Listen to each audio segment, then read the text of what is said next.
할렐루야. 오늘 새벽의 말씀을 통해서 하나님의 은혜와 사랑을 깨닫는 복된 시간이 되기를 간절히 바랍니다. 오늘 말씀은 예수님께서 예루살렘 입성을 마치시고 성전을 깨끗게 하신 후에 가르치신 그런 비유의 말씀입니다. 예수님의 그런 그 마음은 예루살렘 입성 후에 굉장히 바쁘게 움직이지요. 왜냐하면 예루살렘 입성 후에 그것이 바로 이제 고난주간의 첫째 날인 종려주일이 되는 것이니까 예수님이 이제 이 땅에 계시는 그런 날이 얼마 남지 않은 것입니다. 한 6일 정도 남게 되었죠. 여러분, 내 생애가 한 6일 정도 남았다. 무엇을 하시겠습니까? 대부분 너무 힘들어서 좌절해서 아무것도 못하는 그런 사람이 굉장히 많을 거예요. 정신을 차린다면 사랑하는 그런 사람과 함께 있겠다. 가족들과 더 이야기를 나누겠다. 그러고 살겠지요. 그러니까 예수님께서 이 세상의 그런 삶이 6일 동안 남았다는 것은 예수의 마음이 얼마나 분주하게 돌아가는지를 우리가 생각해 볼 수 있지요. 예수님이 한 6일 정도 남은 그런 시간 가운데 더 열심히 이 사람들에게 하나님의 그런 복음을 전하기를 원하십니다. 그렇겠죠. 예수님이 이 땅 가운데 구원의 메시지를 가지고 복음을 들고서 이 땅에 오셨는데 그 말씀을 이제 사람들에게 잘 전하기를 원하시겠지요. 사람들은 다 몰라도, 사람들은 알지 못해도 예수님은 알고 계신 것입니다. 내 생애가 얼마 남지 않았다. 더 열심히 복음을 전해야지. 근데 듣는 사람들이 뭐 시비를 걸거나 논쟁을 하거나 따지거나 그런 사람들이 굉장히 이제 많은 거예요. 이게 얼마나 안타까운 그런 일입니까? 그러니까 예수님께서 더 귀한 그런 말씀, 정말로 핵심적인 복음의 그런 그 말씀, 하나님의 그런 사랑에 대해서 잘 전하기 원하는데 이 듣는 그런 사람들이 굉장히 마음이 지금 거칠어 있고 아예 대적하는 그런 사람들이 지금 있는 것이죠. 그 사람들을 향해서 일단 하나님의 그런 그 말씀을 지금 전하고 있는 거예요. 예수님이 두 가지 비유를 하셨는데 첫 번째는 첫째 아들과 둘째 아들의 그런 비유, 어제 이제 나눈 그런 말씀이죠. 그리고 이제 이어서 두 번째 비유의 말씀을 하는 거예요. 포도원과 또 소작인의 그런 비유, 그렇게 이름을 붙여놨지요. 어떤 사람이 이제 포도원을 경작하는데 소작인들에게 이제 맡기고 나서 매니저들을 이제 세워서 이것을 이제 관리하시오, 청지기들을 세워서 관리하시오 이렇게 이야기하고 이제 다른 곳에 간 거예요. 그리고 이제 추수할 때가 되어서 종들을 이제 보내는 거죠. 주인이니까 그 포도원의 그런 그 권리를 가지고 이제 세를 내라 아니면 이제 포도원에 경작한 것을 일부를 이제 내라 그렇게 이제 종들을 보내는 건데 이 소작인들이 이 사람들이 그걸 맡았던 그런 사람들이 그걸 안 주고 싶은 거예요. 어떻게 하겠습니까? 종들을 때리는 거죠. 그리고 보내는 거예요. 이상하다. 종들을 다시 보내고 또 그런 일이 있으면 더 많은 종들을 보내서 이게 원래 내 포도원이고 내가 맡겼으면 제대로 이 맡은 것에 대한 그런 세를 내라. 이렇게 이야기했는데 이거 안 내는 거예요. 뭐 계속적으로 행패를 부르고 때리고 죽이고 돌로 치고 이런 일이 생긴다는 거죠. 포도원의 그런 주인이 마지막으로 생각합니다. 이렇게 내 종들을 보냈더니 말을 안 듣는구나. 그러면 내 아들을 보내면 어떻게 될까? 내 아들을 보내서 이 일을 다 정리해야지. 그래서 아들을 보냈다는 거예요.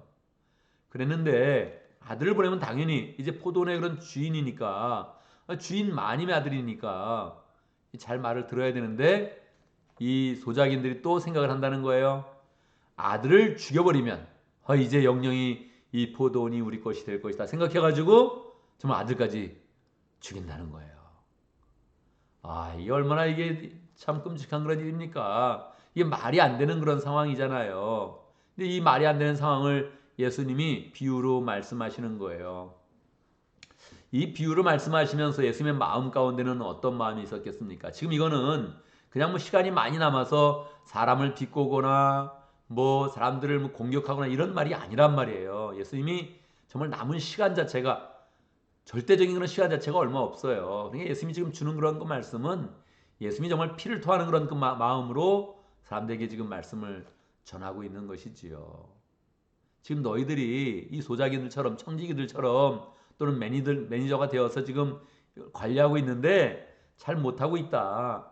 하나님의 아들인 내가 와서 복음을 전하는데도 너희들이 지금 나를 죽이려고 하고 있다. 이 비유에서는 죽였단 말이에요. 나를 죽였다, 죽인다. 이런 말씀을 이제 하고 있는 거죠. 여러분 성경을 믿습니까? 당연히 믿겠죠. 할렐루야. 저도 성경을 믿습니다.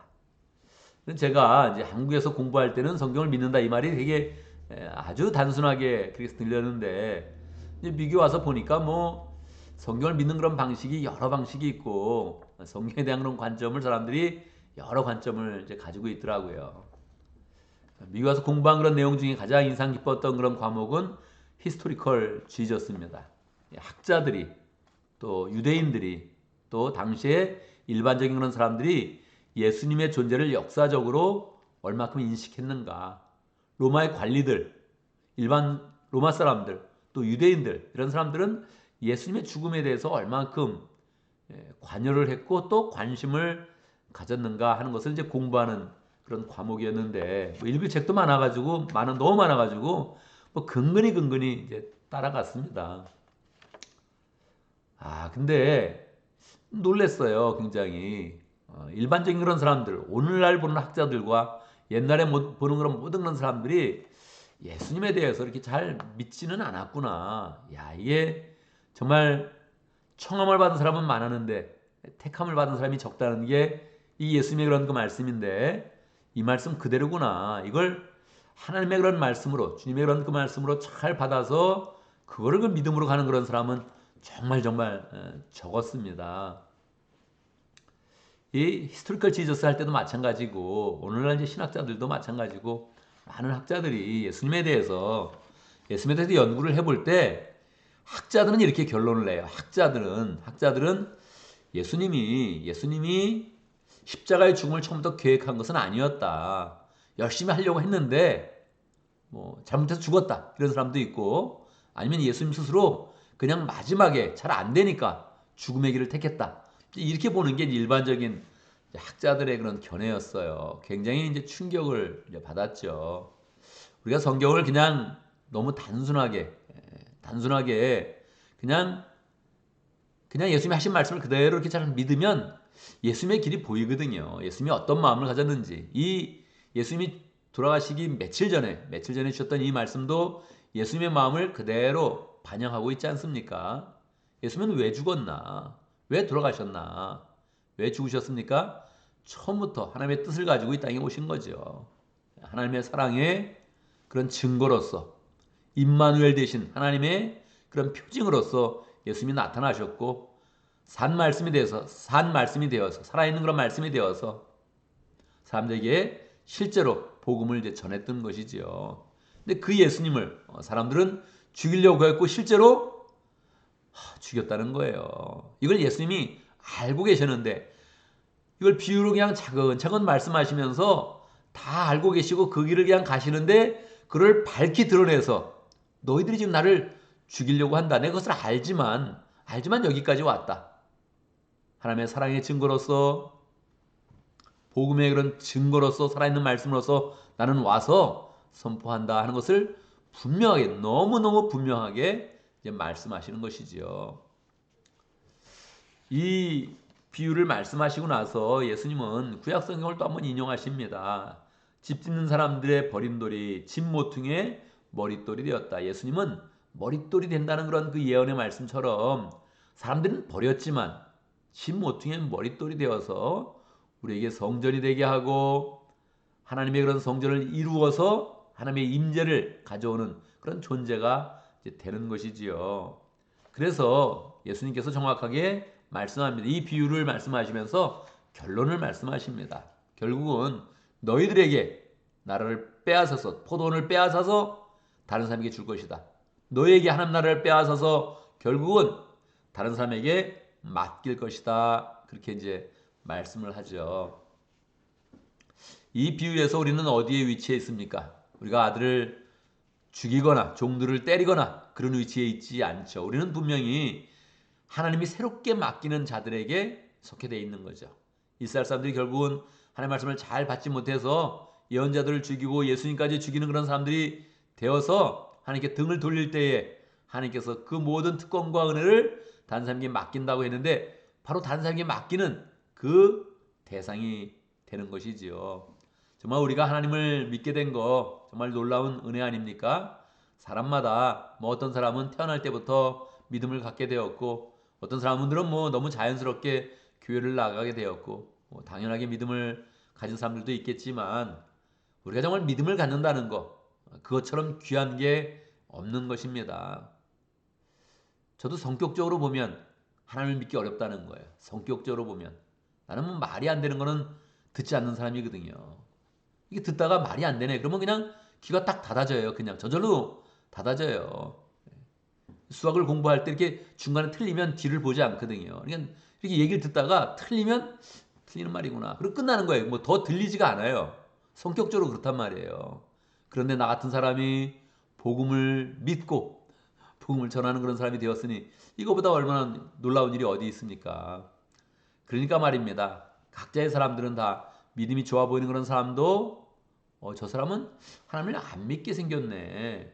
그런 요소가 너무 강하게 있는 거예요. 사람마다. 그런데 하나님이 특별한 은혜 가운데서 우리에게 믿음을 주신 것입니다. 보지 않은 그런 사건을 우리가 지금 믿고 있는 거예요.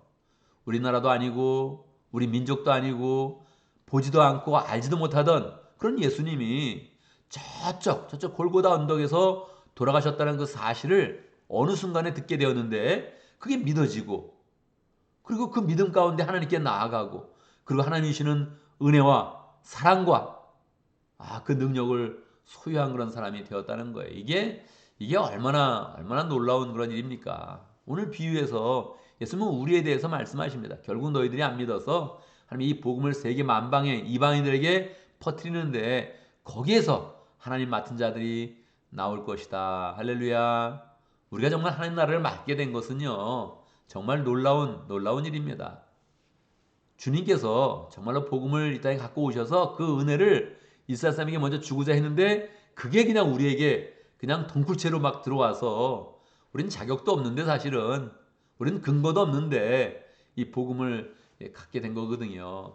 우리가 주님을 믿게 된 거 정말 주님의 그런 큰 은혜 가운데서 정말 이게 말도 안 되게 하나님의 은혜를 이제 받게 된 것인데 우리가 주님을 잘 믿는 그런 가운데 이스라엘의 전철을 밟는 것이 아니라 주님을 담백하게 믿고 주님이 주신 그런 말씀대로 믿고 주님을 사랑하고 그 가운데 하나님을 따라가는 그런 가운데 우리 주님의 그런 능력과 은혜를 더 잘 깨닫는 그런 사람이 되어야겠습니다.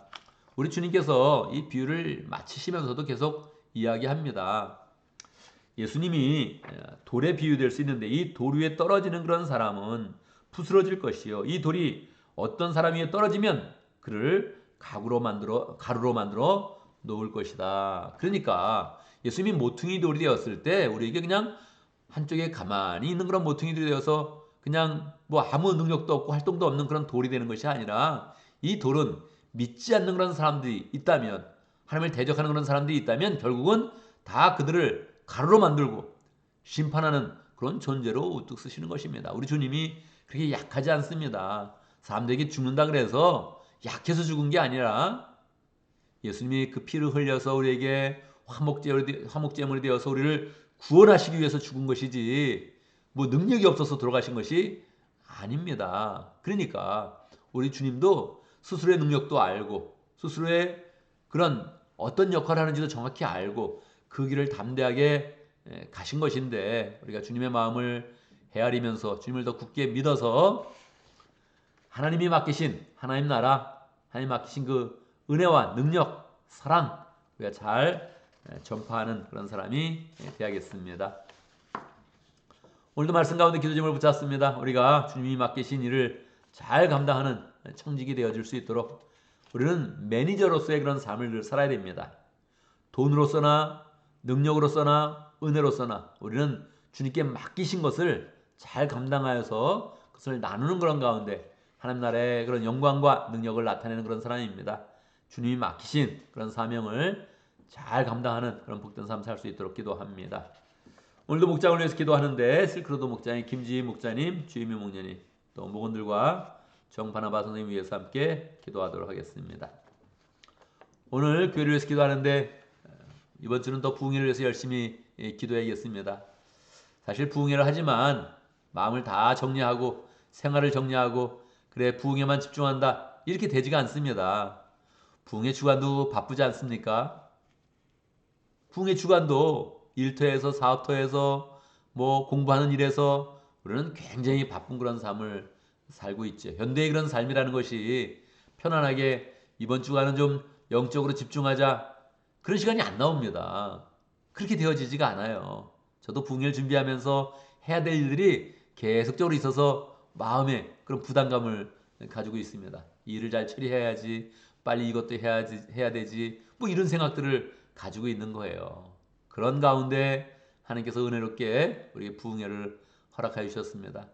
우리가 맡은 일들 다 잘 감당하면서 이 부흥회를 또 가질 때 하나님께서 은혜 주시고 또 이 부흥회 그런 주인공 될 수 있도록 함께 기도하고 부흥회를 여는 그런 모든 그런 과정 가운데 하나님께서 환경을 주관하여 주시고 또 부흥회 참석하는 사람들 차 운전 안전하게 하고 잘 도착할 수 있도록 인도하시고 모임이 은혜 가운데 잘 진행되어지고 특별히 또 박선영 목련님 지켜주시고 뭐 지금 계속 오고 있습니다. 비행기 타고 이제 오고 있는 그런 중인데 그 모든 그런 과정에 하나님께서 안전하게 지켜주시고 건강으로 지켜주시고 또 정말로 평강한 그런 마음으로 은혜를 잘 나눌 수 있도록 축복하며 기도하면 좋겠습니다. 제가 먼저 기도하고 함께 기도하는 시간 갖도록 하겠습니다. 기도합니다. 할렐루야. 우리 하나님 찬양합니다. 우리 주신 은혜와 능력과 사랑이 참으로 놀랍습니다. 우리는 하나님의 그 크신 그런 사랑을 직접적으로 이렇게 부어지는 사랑을 받을 만한 존재는 못 됩니다. 그럼에도 불구하고 하나님께서 우리를 새롭게 하나님의 그런 나라를 맡겨주시고 하나님의 그런 사역을 맡겨주시고 사명을 주시는 그런 가운데 주님의 나라를 세워갈 수 있도록 교회를 세워갈 수 있도록 목장을 세워갈 수 있도록 축복하신 것 하나님 아버지 감사합니다. 기쁨으로 주님이 맡긴 일들을 잘 감당하면서 주님을 사랑하게 하시고 감격과 은혜와 사랑 가운데서 늘 반응하며 또 하나님 나라를 잘 세워갈 수 있도록 기쁨으로 세워갈 수 있도록 축복하여 주옵소서. 우리가 목장을 허락하신 것 하나님 아버지 감사합니다. 구체적으로 하나님 나라를 세워갈 수 있도록 하나님의 일을 할 수 있도록 목장을 허락하신 것 감사합니다. 기쁨으로 잘 감당할 수 있도록 인도하여 주시고 실크로드 목장의 김지희 목자님, 주임용 목녀님 주님의 그런 그 마음을 가지고 목을 섬길 때마다 주님께서 함께 하시고 은혜 가운데 역사하여 주옵소서. 하나님 아버지 목장을 통해서 늘 하나님의 그런 사랑이 풍성히 임하게 하시고 복원들이 하나님의 그런 사랑을 받을 때마다 잘 반응할 수 있도록 인도하시고 변화되는 역사가 일어날 수 있도록 인도하시고 하나님의 사람으로 세워지며 목장 가운데 하나님의 은혜가 늘 풍성하게 퍼져나가도록 역사하여 주옵소서. 정 바나바 선생님 함께 해주시고 실크로드 지역에서 열정으로 사역할 때 주님께서 함께 해주시며 그 발걸음에 동행하여 주시며 모든 사역 위에 늘 주님께서 하나님이 원하시는 열매가 풍성히 맺히도록 역사하여 주옵소서. 하나님 아버지 우리에게 부흥을 허락하신 것 감사합니다. 우리가 이 귀한 그런 부흥회를 맞이하여서 말씀을 잘 받게 하시고 하나님의 마음을 알게 하시고 주님에게 주신 그런 은혜를 풍성히 깨달을 수 있도록 역사해 주시고 함께 결단하며 부흥으로 나가는 복된 시간 될 수 있도록 역사하여 주옵소서. 부흥의 시간을 위해서 비행기 타고 오고 있는 우리 박선영 목녀님 축복하여 주시고 귀한 만남 갖게 하시고 만남과 예배와 모든 그런 말씀 가운데 하나님의 은혜가 풍성히 흐르도록 역사해 주옵소서. 우리 믿음의 식구들을 주님께서 사랑하여 주시고 축복하여 주옵소서. 부흥회를 가지고 있지만 하나님 오늘 하루도 열정으로 잘 살아야 되고 또 마무리돼야 할 일들이 많이 있습니다. 잘 마무리할 수 있도록 인도하시고 하늘마다 형통케 하셔서 하나님 마음의 여유를 가지고 부흥회에 참석할 수 있도록 인도하여 주옵소서. 못 나올 형편에 있는 그런 사람들 상황을 바꿔주셔서 나올 수 있도록 인도하시고 모든 그런 운전의 그런 시간들도 안전하게 지켜주시고 무엇보다 그 마음 가운데 부흥회를 사모하며 하나님의 은혜를 사모하며 잘 모여서 함께 교제할 때마다 우리의 이런 그 마음이 풍성하게 채워지고 사랑으로 교제할 수 있도록 역사하여 주옵소서. 오늘 하루도 하나님께서 은혜 가운데 함께 해주시고 오늘 하루를 다 일과를 마치고 부흥회로 마치게 되는데 하나님 그 모든 그런 시간 가운데 함께 하셔서 우리의 이런 그 마음 가운데 은혜로 풍성하게 받으며 하루가 잘 정리될 수 있도록 축복하여 주옵소서. 예수님의 이름으로 기도드리옵나이다. 아멘.